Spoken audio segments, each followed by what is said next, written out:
Welcome to VNR news. అకాల వర్షం వల్ల హైదరాబాద్ నగరంలో ఉత్పన్నమైన పరిస్థితులను ఎదుర్కోవటానికి అప్రమత్తంగా ఉండాలని సీఎం రేవంత్ రెడ్డి అధికారులను ఆదేశించారు.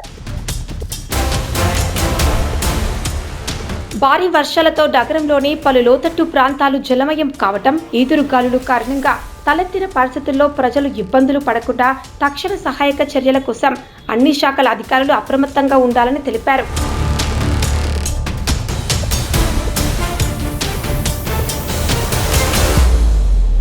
నగరంలో పరిస్థితులు ఎప్పటికప్పుడు సమీక్షించాలని శాంతికుమారి గారిని ఆదేశించారు. లోతట్టు ప్రాంతాల్లో ప్రజలు ఇబ్బంది పడకుండా తగిన జాగ్రత్తలు తీసుకోవాలని సూచించారు. రోడ్లపై నీరు నిలిచిన ప్రదేశాల్లో వెంటనే తగిన చర్యలు తీసుకోవాలని, ట్రాఫిక్ సమస్య తలెత్తకుండా, విద్యుత్ అంతరాయాలు లేకుండా జీహెచ్ఎంసీ పోలీసులు, హైడ్రా విభాగాలు సమన్వయంతో పనిచేయాలని ఆదేశించారు.